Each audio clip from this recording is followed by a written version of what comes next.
Et bonjour les amis. Alors j'ai fini mon petit travail saisonnier là de septembre. Je suis de retour au bateau sur le port. Alors c'est marrant parce que la dernière fois que je suis venue, c'était le rush de l'été. Il y avait du monde, du bruit, de l'animation, de l'agitation, etc. Et là c'est hyper calme. C'est vraiment tranquille et serein. C'est une très belle ambiance. J'adore. J'aimerais faire un petit travail d'électricité dans la cabine avant, parce que je suis très impatiente maintenant d'installer mon lit et de pouvoir dormir à bord. Du coup, voilà, je vais mettre un coup de bourre là sur tous les travaux de la cabine pour pouvoir la préparer le plus rapidement possible. Et après, à 16h, j'ai une interview juste à côté là-bas. Je vais aller poser des questions à Guillaume sur un nouveau service que propose son entreprise qui est le changement d'anode à flot. Donc on va aller voilà, voir ça de plus près, je vais lui poser plein de questions. Je vous partagerai la vidéo également, mais ça sera pas dans cette vidéo-là parce que c'est pas le même thème et ça serait trop long. Voilà, alors là c'est parti, je vous montre un petit peu tout ce que j'ai ramené. Alors déjà je voudrais vous montrer la pâte à bois. Ici, pour ceux qui ont suivi les vidéos, il y avait une encoche et l'eau de pluie entrait par là. Donc j'ai mis de la pâte à bois. Elle n'a pas très bien vieilli dans le sens où elle se fond, mais ça a été efficace parce que l'eau n'est pas rentrée. Donc je vais le prolonger encore parce qu'il faut que ça soit bien droit, mais c'est un truc à faire en plusieurs étapes. Mais je suis quand même satisfaite, même si c'est pas très joli, parce que c'est efficace. C'est-à-dire que l'eau ne rentre plus par là. Et je ne l'ai pas encore poncé. Mais j'attends voilà, d'avoir remis bien fini là, et après je ferai le ponçage de finition. Donc ça marche bien. Ça marche bien aussi. C'était pour les portes de douche. J'ai acheté ça sur Amazon. Et j'ai acheté les punaises aussi en inox sur Amazon. Et donc ça faisait un peu un déflecteur là pour que l'eau de pluie ne coule pas le long et ne passe pas dessous. Donc c'est pareil, ça a été efficace parce qu'il a plu pas mal pendant que j'étais au travail là et le pluie n'est pas rentré, donc je suis très contente pour ça. Ici c'est pour la cabine avant, ce sont des ports USB. Vous voyez, il y a 3 USB dedans. Et ici, il y a un petit écran où on voit le voltage de la batterie. Et il y a un bouton on-off parce que la lumière peut s'éteindre. C'est-à-dire que quand il est sur on, il y a de la lumière et ça consomme de la batterie. Mais une fois que vous avez fini de recharger les appareils, on appuie sur off, la lumière s'éteint et ça consomme plus de courant. Alors je les ai achetés sur Amazon. J'ai payé quand même l'ensemble une quinzaine d'euros. Et quand ils sont arrivés, je me suis rendu compte que c'était une étiquette de Temu. Et donc, si je les avais achetés sur Temu, je les aurais sûrement payés moins cher. Donc là, c'est une petite lampe que j'ai rénovée. Je vous invite à voir la vidéo short que j'ai faite à ce sujet. Et pour ceux qui ne l'ont pas vue, c'était une ampoule CW5 qui est normalement ce qu'on met dans les voitures aussi sur les plafonniers. Enfin, en tout cas à l'époque. Et sachez qu'il existe des ampoules à LED qui ont exactement la même forme.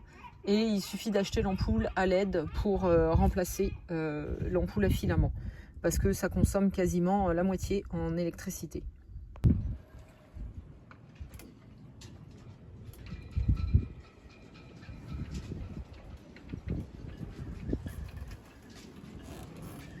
Je montre un peu où j'en suis dans cette cabine avant. Donc j'avais gratté tout ce qui était colle là. Et puis ça a fait un peu de... Vous voyez, il y avait des endroits qui étaient abîmés.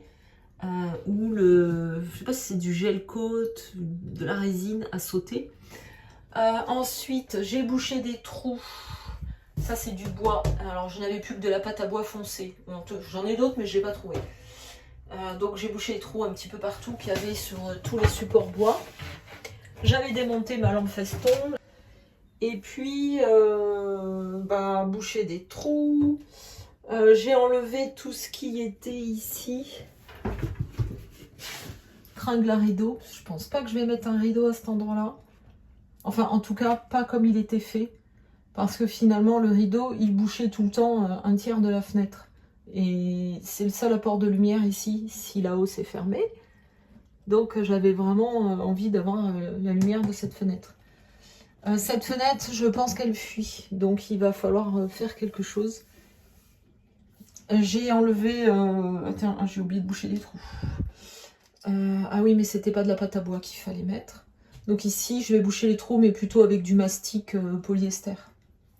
Et ensuite, ce que je veux faire là-dedans, c'est reprendre l'électricité ici, parce que j'ai un domino. Donc ça, c'est l'arrivée d'électricité. J'ai un feu qui part sur le balcon à tribord et un fil qui part pour alimenter le feu du balcon de bâbord. Donc ça, je voudrais y changer. Et je pensais, alors bien entendu, mettre une boîte de dérivation, virer le domino, mettre des wagos, il faut étamer les fils. Et j'avais envie que la jonction se fasse plutôt dessous, là-dedans, dans le coffre, que ici, à l'extérieur. Donc c'est ce travail-là que je voudrais faire aujourd'hui. Et ensuite, ici, à côté de ma lampe feston, j'aimerais mettre un port USB pour pouvoir charger un téléphone dans En le lit, ouvrant par mon exemple. coffre, je me suis rendu compte que c'était Donc beaucoup voilà, plus simple de pour la laisser la journée. jonction en hauteur plutôt que de venir la mettre sous le coffre. Car dans tous les cas, j'aurai deux fils qui sortent, un pour bâbord et un tribord.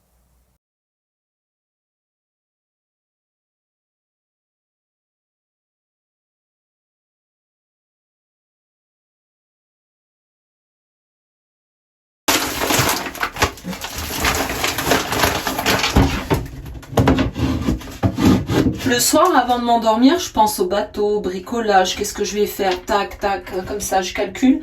Puis après, quand j'arrive, bah finalement, c'est différent. On s'adapte. Je me suis acheté une nouvelle pince à dénuder. Parce que la mienne, elle fonctionnait plus tellement, elle était vieille. Je l'ai payé 5 ou 6 euros sur Amazon. C'est ça qui marchait plus là sur la mienne. Ouh punaise, là il est dur. Hein. Voilà. Alors là, je sais que c'est 1 cm pour mes wagos. Pour ceux qui ne savent pas utiliser, ici vous avez un repère gradué en millimètres. De l'autre côté, il est gradué en inch. Donc en inch, ça ne m'intéresse pas. J'ai ça que je vais utiliser et je sais qu'il faut dénuder le fil de 10 mm. Donc je règle sur 10. Je fais bouger le petit machin jaune là. Je viens le mettre sur 10. J'aurais dû prendre mes lunettes de vue. Ouais, c'est bon. Et du coup, quand je vais dénuder mon fil, bah, j'aurai juste la longueur qu'il faut pour le rentrer là-dedans. Et alors, je vous montre ça. C'est comme des wagos. On fait rentrer donc l'alimentation électrique par là. Donc là, c'est du 12 volts. J'ai pas de terre. Donc, mon fil de neutre, mon fil de phase. Et en haut, on peut faire sortir plusieurs fils. Donc, qui vont être alimentés par ceux du bas. Ça va rentrer dedans et voilà. C'est où les volts? Là, 6 ça va pas, donc 60.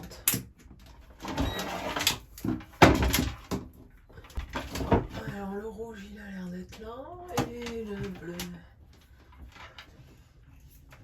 Rouge, bleu. Ouais c'est bon. Donc j'ai recoupé parce que bah, c'est vieux, ça doit être oxydé, donc je coupe le cuivre du bout et je refais à la bonne taille pour mes wagos.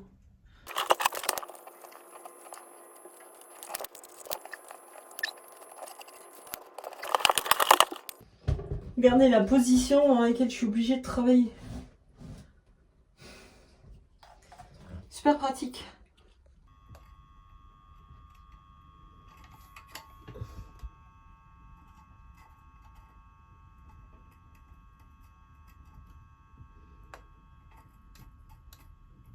Comme je n'ai pas réussi à faire mes étamages, le soir en rentrant chez moi, j'ai pris des tutoriels YouTube et j'ai aussi fait quelques recherches et j'ai vu tout ce qui n'allait pas. Donc je t'ai écrit un article que tu trouveras dans les posts, je te mets le lien dans la description de la vidéo pour expliquer comment faire la soudure. Et dans mon cas, il me manquait, je pense, un vrai fer à souder et pas un pistolet avec une double panne. Et également une pâte de flux à base de colophane, car mon fil d'étain n'en contient pas. Alors, je dois acheter tout ce matériel-là pour essayer de faire un étamage correct à bord de mon bateau. Mais bon, L'électricité a survécu depuis 1968. Je pense qu'elle pourra survivre encore quelques années, même si ce n'est pas étamé, puisque ça ne l'était pas à l'origine par le fabricant.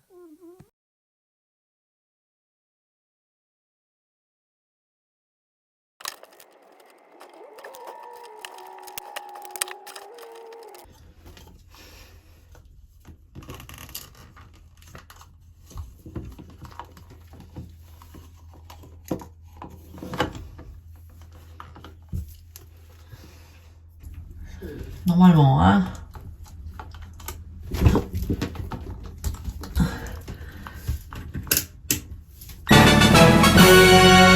Et ben, il y a du jus. Et j'ai pas remis le coupe-batterie principal. Donc, voilà, faut pas faire confiance à l'électricité du bateau. Elle a été faite d'une façon très curieuse.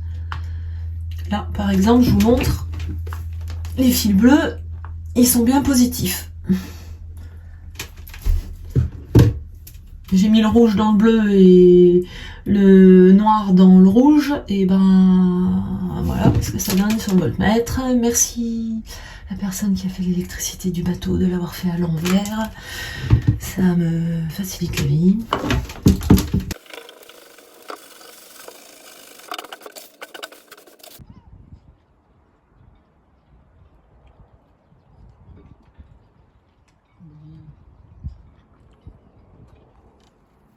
C'est montré à la vidéo.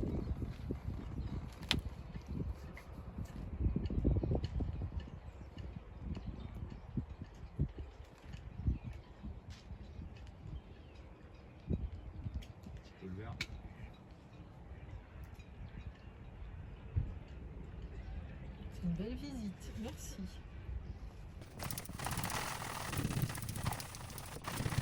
Ma boîte de dérivation là-bas c'est fini, il reste juste à la coller, mais comme je veux peindre, d'ailleurs j'ai encore des trous à boucher derrière, plus peindre, je ferai ça et après seulement je la collerai. Ensuite, j'ai nettoyé toutes les pattes à bois là que j'avais, tous les petits trous que j'avais bouchés, j'ai tout nettoyé partout, là-bas. Et ici aussi, le mur ici, là j'ai bouché tous les trous. Voilà ce qu'on voit. Oh. Ici, pareil. J'ai bouché les trous, il y avait de la pâte à bois, je viens de nettoyer. Et maintenant je vais vous expliquer un petit peu là ce que je vais faire ici. Donc ici je vais remettre cette lampe feston, ou lampe de courtoisie là, que j'ai rénovée. Mais j'aimerais bien aussi mettre... Alors j'ai cherché partout en blanc ou en bronze, ça n'existe pas. J'ai que du noir. Bon, c'est pas très joli, ça va pas tellement avec, c'est du plastique et tout, c'est moche. Mais ça n'existe pas sous une autre forme. En tout cas, j'ai pas trouvé. Donc je compte le mettre soit sur le côté, soit au-dessus, soit au-dessous. Alors je me dis que sur le côté, comme c'est un peu moche, ça se verra pas trop. Le fil sort du mur. Donc... de l'autre côté, c'est les toilettes. Le trou est là. Donc mon idée, c'est de mettre une boîte de dérivation ici. Là. À travers la boîte de dérivation, il y a déjà un trou. Mais d'en percer un autre un peu plus loin. Parce que je voudrais faire passer les fils du petit boîtier que je vais mettre de l'autre côté. Donc je commence à démonter. Je vais couper le courant avant.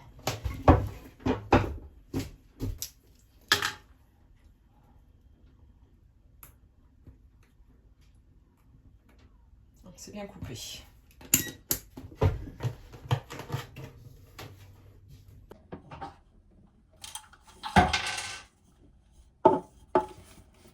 Donc l'idée c'est de faire un trou là-dedans. Là. Pareil de l'autre côté. Là il me faut deux petites vis pour visser ça. Je finirai le bricolage plus tard. Je vais me préparer pour l'interview parce que je me suis rendu compte que je me suis mis plein de trucs dans les cheveux. Donc il faut que je me fasse plus propre.